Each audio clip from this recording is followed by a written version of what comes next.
The Mayor of London, bonkers Boris Johnson, made a crazy offer even for him this week. He just bought a couple of second-hand crowd-control water cannons from Germany for use in hometown riots.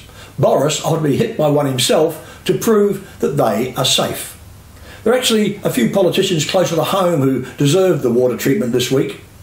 For one, there was the arrogant, belligerent King of Wrought Island, Jeff Shaw, who didn't even deign to attend Parliament as his former Liberal colleagues thrashed him with a wet lettuce by suspending him for 11 working days.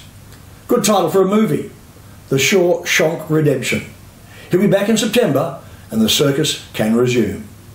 Also deserving of hosing down this week was former Speaker Ken Smith, who despite all his swagger and bluster and bully boy threats decided not to vote with the opposition and expel Shaw.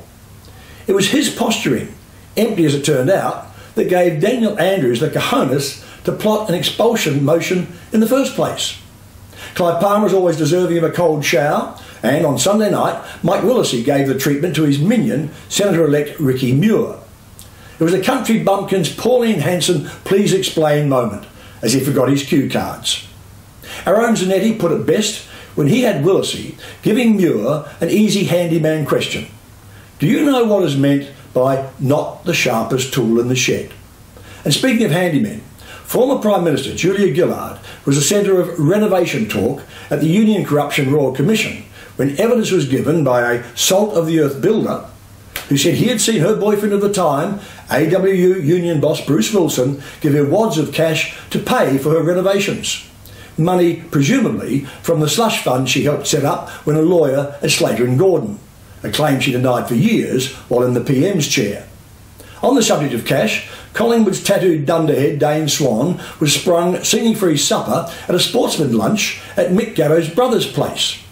Now, we know gangsters and colourful racing identities have a fascination with sportsmen, but why is the feeling reciprocated, especially with Collingwood players?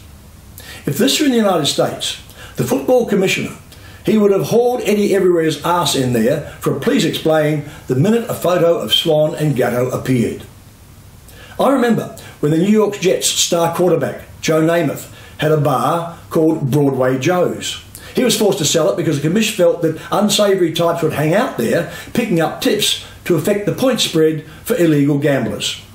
And speaking of Broadway, our own superstar Hugh Jackman did the opening number for the Tonys at Radio City's Music Hall. He gave the front rowers below a crotch shot and he said, "You have great seats there, the greatest views of the man from down under's down under." I'm Derryn Hinch, that's life. See you next week.